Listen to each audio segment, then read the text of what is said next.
You have to understand how to take care of the tree. But at the same time, you have to know how to style a tree. I want you to think about your own feelings when you look at my trees. I mean, in my opinion, that's a true bonsai artist. So I tell people Karate Kid is the most influential movie of human, right, consumption of movies. Everybody I know in the bonsai world that grew up in the 80s or were around during the 80s, it was the Karate Kid that got them into bonsai. As silly as that is, it got me into bonsai and karate, right, which is the double whammy. Yeah, just watching it, Mr. Miyagi play with little trees, it got me playing with little trees. This is one of my favorite trees to work on right here, which this is a trident maple, which is in development, okay? So it takes years, decades to refine a deciduous tree. And every year you get X amount of growth, you're trimming it back, wiring it out, creating what you see in nature.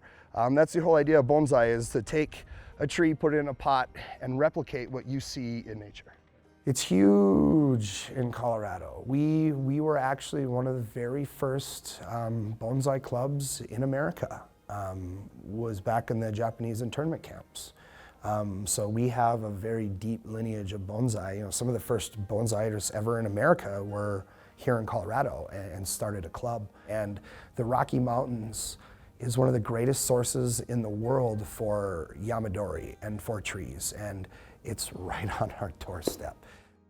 And if you look, the oldest trees in nature, they get tall and then they start to get wide because the top dies off because they're so old they can no longer pull water up to keep growing, so they get wider and wider and wider. So that's a representation of age. And in bonsai, we're always trying to represent the oldest tree that we see in nature. I've got a lot of trees. Doing bonsai over the years, you collect a lot of trees. You hold on to them just like friends. Those trees rely on me for their life. And without that, I mean, they're dead. So, I mean, yeah, that's a powerful thing, isn't it? Right? So I kind of see the same way in my karate. The way I teach karate is the same way too. You know, it's a little bit of my soul that I put into every person. Same with my trees.